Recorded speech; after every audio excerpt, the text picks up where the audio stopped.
আসসালামু আলাইকুম। অবিরাম বাংলা সংবাদে সবাইকে স্বাগত জানাচ্ছি। আমি মারিয়া চৌধুরী। শুরুতেই বিআরবি কেবল সংবাদ শিরোনাম। জুলাই আগস্ট বিপ্লবের শহীদদের স্মরণে আজ এনসিপির পদযাত্রা যাচ্ছে কুড়িগ্রামে। সারা দেশের মানুষের দুঃখ দুর্দশা শুনে নির্বাচনী ইস্তেহার ও ঘোষণাপত্র। জুলাই অভ্যুত্থানের মাধ্যমে নতুন বাংলাদেশ গড়ে তোলার সুযোগ সৃষ্টি হয়েছে, মন্তব্য বেগম খালেদা জিয়ার। ফ্যাসিবাদ বিরুদ্ধে ঐক্য বজায় রাখার আহ্বান।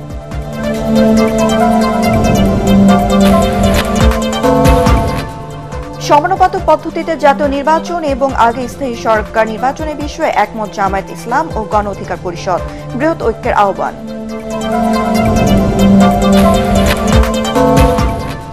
এবং আকাশপথে পণ্য পরিবহনে আরও এক ধাপ এগোল বাংলাদেশ। চীনের সাথে সেন্ট্রাল এয়ারলাইন্সের ফ্লাইট চালু, দুদেশের বাণিজ্য সম্পর্ক বাড়ার আশা।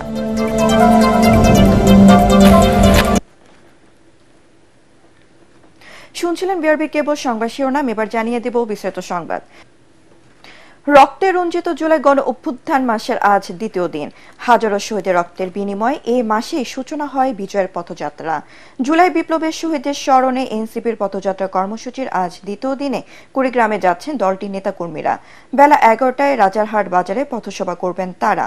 এরপর ত্রিমোহনী বাজার থেকে পথযাত্রা শুরু হয়ে ঘোষপাড়া সিংহের সামনে পথসভা শুরু হবে। বিকেলে সেখান থেকে লালমনিরহাটের উদ্দেশ্যে যাত্রা করবেন জুলাই বিপ্লবের কারিগররা।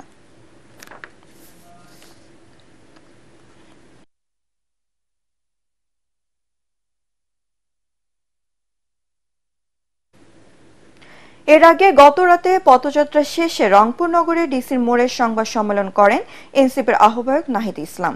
এ সময় তিনি বলেন, সারা দেশে পথযাত্রার মাধ্যমে জনগণের দুঃখ দুর্দশা শুনে নির্বাচনী ইস্তেহার ও ঘোষণাপত্র তৈরি করবে এনসিপি। নাহিদ বলেন, নিজেদের অধিকারের জন্য বারবার লড়াই করা রংপুরের কৃষক মুসলিমদের ইতিহাস বুকে ধারণ করে নতুন বাংলাদেশ গড়ার স্বপ্ন দেখছে জাতীয় নাগরিক পার্টি। সংবাদ সম্মেলনে ব্রিটিশদের বিরুদ্ধে কৃষক নুরুদ্দিন ও 24-এর অভ্যুত্থানের কৃষকদের সমান আবু সাঈদের আত্মত্যাগে তুলে ধরেন তিনি। এই সময় উপস্থিত ছিলেন নাগরিক পার্টির কেন্দ্রীয় নেতা হাসনাত আব্দুল্লাহ, সার্জিস আলম, সামান্তা শারমিন, ডাক্তার তাসনিম জারা, নাসির উদ্দিন পাটোয়ারি সহ অন্যান্যরা। এর আগে বেগম রোকেয়া বিশ্ববিদ্যালয়ের শহীদ আবু সাঈদ চত্বর থেকে একটি পদযাত্রা নগরীর গুরুত্বপূর্ণ সড়ক ঘোরে। 1947 সালের যে উপনিবেশ বিরোধী লড়াই, 71-এর স্বাধীনতা সংগ্রাম এবং 24-এর গণ অভ্যুত্থান সবকিছুর সাথেই জড়িয়ে আছে এই রংপুরের ইতিহাস। ফলে রংপুর থেকেই এবার আমরা আমাদের পদযাত্রা তাই শুরু করেছি এই 1 জুলাইতে। ইনশাআল্লাহ আজকে আপনারা দেখেছেন যে রংপুরের মাটিতে, রংপুরের রাজপথে আজকে প্রকম্পিত হয়েছে জাতীয় নাগরিক পার্টির স্লোগান। জুলাই গণ অভ্যুত্থানের মাধ্যমে নতুন বাংলাদেশ গড়ে তোলার সুযোগ সৃষ্টি হয়েছে উল্লেখ করে দ্রুত গণতান্ত্রিক ব্যবস্থাকে প্রাতিষ্ঠানিক রূপ দেওয়ার আহ্বান জানিয়েছেন বিএনপি চেয়ারপারসন বেগম খালেদা জিয়া।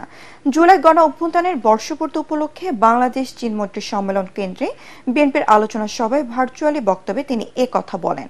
এই সময় ফ্যাসিবাদ বিরুদ্ধে ঐক্য ধরে রাখার আহ্বান জানিয়ে দলের ভারপ্রাপ্ত চেয়ারম্যান তারেক রহমান বলেন, সংস্কার আর নিত্য নতুন ইস্যু সৃষ্টি করে সরকারকে ব্যস্ত রাখলে জনগণ তার রাজনৈতিক ও অর্থনৈতিক অধিকার থেকে বঞ্চিত হতে পারে। মনিরুল আহসানের রিপোর্ট। দুনিয়া কাঁপানো আর বাংলাদেশের রাজনীতির গতিপথ বদলে দেয়া জুলাই অভ্যুত্থানের বর্ষপূর্তি। 36 দিনের টানা কর্মসূচির সূচনা বিএনপির। বাংলাদেশ চীন মৈত্রী সম্মেলন কেন্দ্রে শহীদ পরিবার, আহত, গুমের শিকারদের স্বজন আর বিএনপির সম্মুখ সারির নেতাকর্মীরা যেন কিছু সময়ের জন্য ফিরে গেলেন জুলাই অভ্যুত্থানের অগ্নিঝরা দিনগুলোতে। লন্ডন থেকে অনুষ্ঠানে ভার্চুয়ালি যোগ দেন বিএনপির ভারপ্রাপ্ত চেয়ারম্যান তারেক রহমান। প্রধান অতিথি ছিলেন চেয়ারপারসন বেগম খালেদা জিয়া। এ সময় জুলাই শহীদ ও গুমের শিকার পরিবারের সদস্যরা আবারও পতিত স্বৈরাচার ও তার দোসরদের বিচারের দাবি তুলে ধরে বলেন, তাদের ত্যাগের কথা যেন বাংলাদেশ ভুলে না যায়। আবু সাঈদ যদি বুক পেতে না দাঁড়িয়েত তাহলে হয়তোবা দেশের পরিস্থিতি এত সহজ হয়ে আসতো না। আমি মনে করি তাদের আন্দোলনে এই দেশ মুক্তি পেয়েছে। এই বিজয়কে এবং এই শোককে এবং আমাদের আবেগকে যেন এই জাতি ভুলে না যায়। আজ বৈষম্যর শিকার আমরা আহতরা, আমাদের আজকে চিকিৎসা হয় না। তো আমার মনে হচ্ছে যে সেই ঐক্যটা এখনো আমরা ধরে রাখতে পারছি না। জুলাই অভ্যুত্থানে অংশ নেওয়া বিভিন্ন রাজনৈতিক দলের শীর্ষ নেতাদের উপস্থিতিতে বক্তব্য রাখতে গিয়ে তারেক রহমান বলেন, জুলাই যোদ্ধাদের আত্মত্যাগ জাতি কোনোদিন ভুলবে না।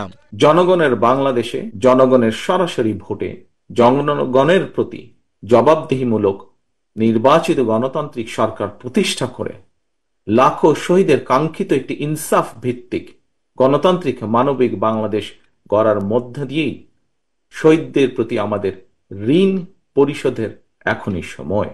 কোন কোন ইস্যুতে ফ্যাসিবাদ বিরোধী রাজনৈতিক দলগুলোর মধ্যে অনৈক্য মনে হলেও আমি দৃঢ়ভাবে বিশ্বাস করি জাতীয় স্বার্থে আমরা সবাই এক। বিএনপির ভারপ্রাপ্ত চেয়ারম্যান আরো বলেন, নানা ইস্যু সৃষ্টি করে অন্তর্বর্তী সরকারকে ব্যস্ত রাখলে পতিত স্বৈরাচার এর সুযোগ নিয়ে দেশে বিশৃঙ্খলা করার সুযোগ পাবে।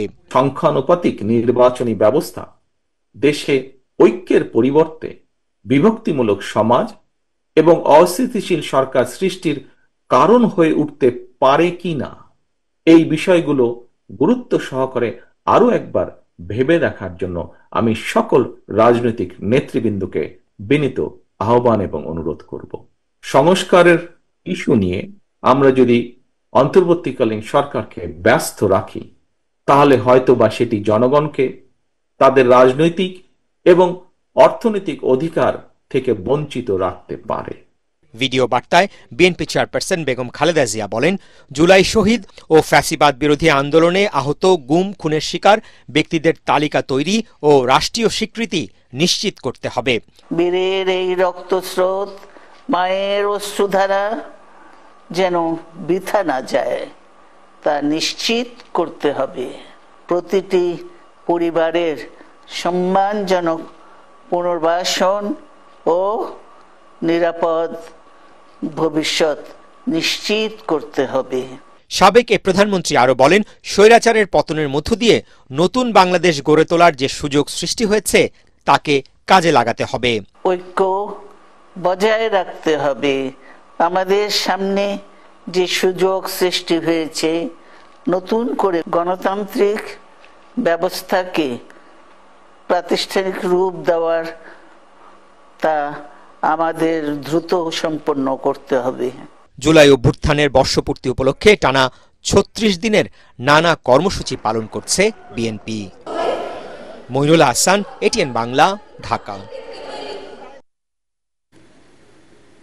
পিআর বা সমানুপাতিক পদ্ধতিতে জাতীয় নির্বাচন ও জাতীয় নির্বাচনের আগে স্থানীয় সরকারের ভোটের বিষয়ে একমত জামায়াত ইসলাম এবং গণ অধিকার পরিষদ।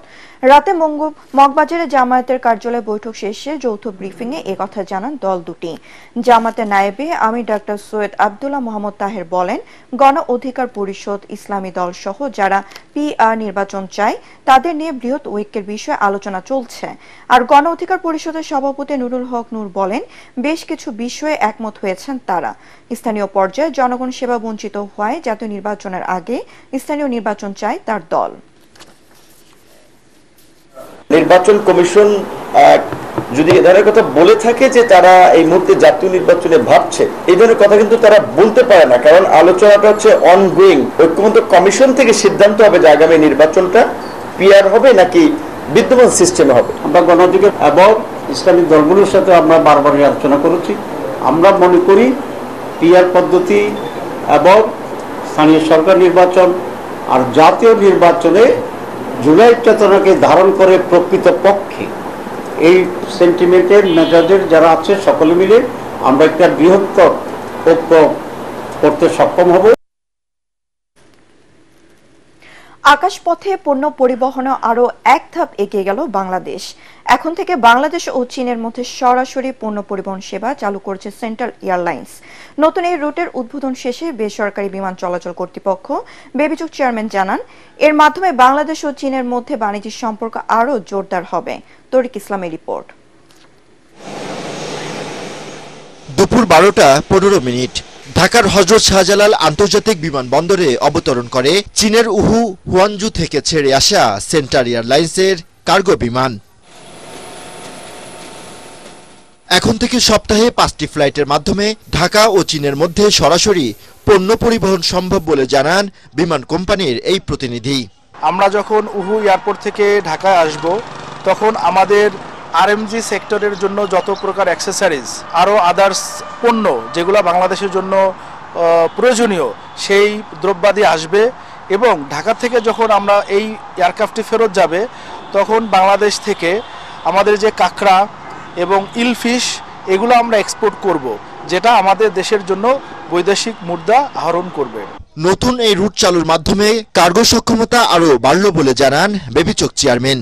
আমরা নতুন কার্গো এয়ারলাইন্স বা কার্গো অপারেশনসে যদি আনতে চাই কোম্পানি, আমরা আমাদের সর্বোচ্চ সাহায্য সহযোগিতা তাদেরকে করব। কারণ দেখেন আমাদের এখানে যে আগে যে কার্গো হাউস ছিল সেটার পরে আমাদের দুইটা অটোমেটেড ওয়্যার হাউস হয়ে গেছে, একটা হলো ইম্পোর্ট কার্গো টার্মিনাল, একটা হলো ইসিটি, যেগুলো আপনার অটোমেটেড সিস্টেম সহ অত্যাধুনিক। তার মানে আমরা অতি দ্রুত প্রসেস করতে পারবো। তার মানে আমরা একই সময় এখন অনেক বেশি পরিমাণে কার্গো অপারেশন হ্যান্ডলিং করতে পারবো। ভবিষ্যতে চট্টগ্রাম বিমানবন্দরকে কার্গো হাব হিসেবে গড়ে তোলার কথাও জানান তিনি। সিমিলারলি সিলেটে কার্গো অপারেশন শুরু করছি, তো পার উইক যদি 3টা ফ্লাইট হয় আলহামদুলিল্লাহ ইটস গোয়িং ভেরি গুড। আর চিটাগংয়ে যদি আমরা একইভাবে ফ্রেইটার চিটাগং আমার লিমিটেড স্কেল অপারেশন চলতেছে, কিন্তু ফ্রেইটার অপারেশন হয় না। সো ফ্রেইটার অপারেশনটা শুরু করে ইস্ট ওয়েস্ট কানেক্টিভিটিটা করে দিতে পারি তাহলে কিন্তু that will run very good. But একটা জিনিস আমাদের মাথায় রাখতে হবে, যেটা আমাদের লিড নিতে হবে জাহাজের থেকে 3 সপ্তাহ মিনিমাম লিড নিতে হবে, তাহলে কিন্তু আমাদের পণ্য, কারণ জাহাজে যদি যায় তাহলে কম কস্টে চলে যাবে।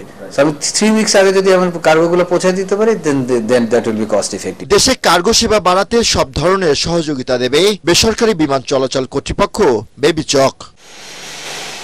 তরিক ইসলাম, এটিএন বাংলা, ঢাকা।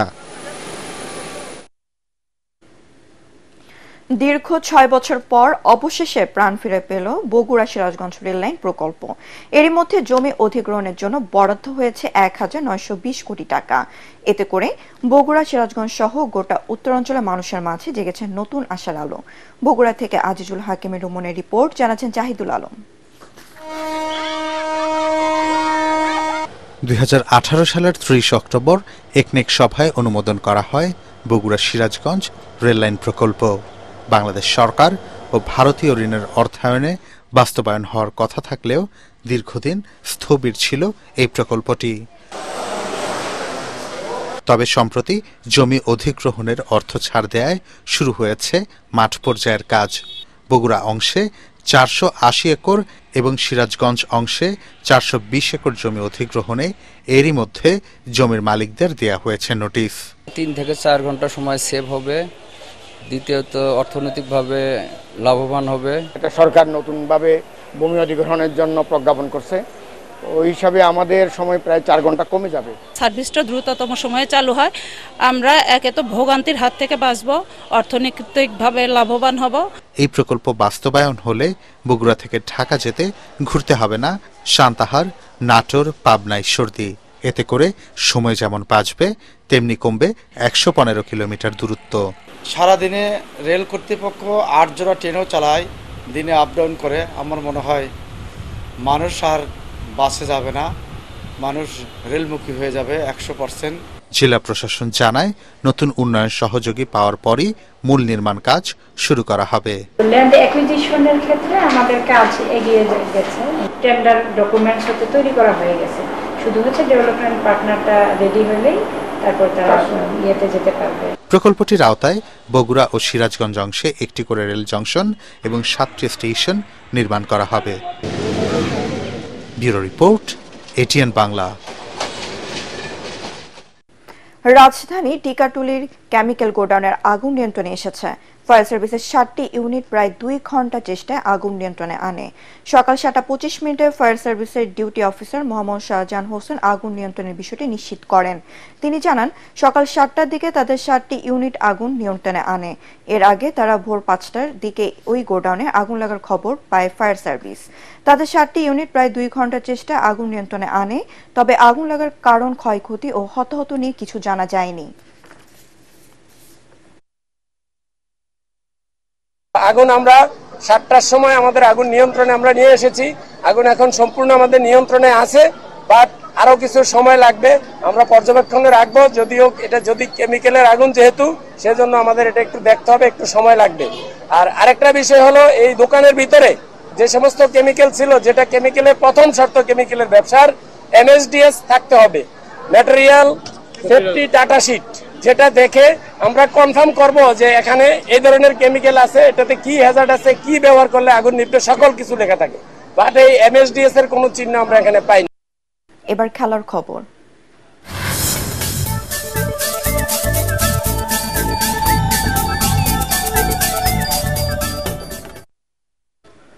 নতুন অধিনায়কের নেতৃত্বে শ্রীলঙ্কার বিপক্ষে জয় দিয়ে ওয়ানডে সিরিজ শুরু করতে চায় বাংলাদেশ ক্রিকেট দল। চাপ নয়, মুক্ত স্বাধীন খেলার নির্দেশনা টিম ম্যানেজমেন্টের। তাই মাঠে লড়াইয়ে এগিয়ে থাকা লঙ্কানদের হারাতে মরিয়ার টাইগার বাহিনী। স্বাগতিকরাও চাইছে বাংলাদেশের বিপক্ষে নিজেদের শ্রেষ্ঠত্ব ধরে রাখতে। কলম্বোর প্রামাদাসা স্টেডিয়ামে বিকাল ৩টায় শুরু হবে ৩ ম্যাচ সিরিজের প্রথম ওয়ানডে। নারী এশিয়ান কাপ বাছাইয়ে আজ মিয়ানমারে মুখোমুখি হবে বাংলাদেশের মেয়েরা। ইয়াঙ্গুনে স্বাগতিকদের হারাতে পারলে ২০২৬ এশিয়ান কাপের মূল পর্বে খেলা নিশ্চিত হয়ে যাবে বাটলারের শিষ্যদের। তবে হারলে বিদায়ের ঘণ্টা বাজতে পারে। আর ড্র করলেও টিকে থাকবে প্রথমবারের মতো এশিয়ান কাপের চূড়ান্ত পর্বের খেলার স্বপ্ন। প্রথম ম্যাচে বাহরাইনকে ৭-০ গোলে উড়িয়ে আত্মবিশ্বাসের পালে হাওয়া লাগিয়েছে লাল সবুজের দলের প্রতিনিধিরা। যদিও মিয়ানমার র্যাঙ্কিংয়ে অনেকটা এগিয়ে। ফিফার তালিকায় তারা ৫৫ নম্বরে, বাংলাদেশ ১২৮। বাংলাদেশ সময় বেলা ৩:৩০টায় ইয়াঙ্গুনে থুইন্না স্টেডিয়ামে শুরু হবে ম্যাচটি। শেষ করার আগে বিআরবি কেবল সংবাদ শিরোনাম আরও একবার। জুলাই আগস্ট বিপ্লবের শহীদদের স্মরণে আজ এনসিপির পদযাত্রা যাচ্ছে কুড়িগ্রামে। সারা দেশের মানুষের দুঃখ দুর্দশা শুনে নির্বাচনী ইস্তেহার ও ঘোষণাপত্র। জুলাই অভ্যুত্থানের মাধ্যমে নতুন বাংলাদেশ গড়ে তোলার সুযোগ সৃষ্টি হয়েছে, মন্তব্য বেগম খালেদা জিয়ার। ফ্যাসিবাদ বিরোধী ঐক্য বজায় রাখার আহ্বান।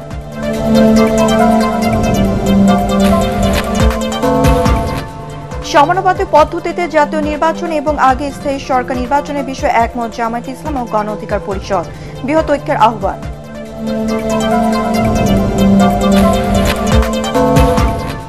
এবং আকাশপথে পণ্য পরিবহনে আরও এক ধাপ এগোলো বাংলাদেশ। চীনের সাথে সেন্ট্রাল এয়ারলাইন্সের ফ্লাইট চালু, দুদেশের বাণিজ্য সম্পর্ক বাড়ার আশা।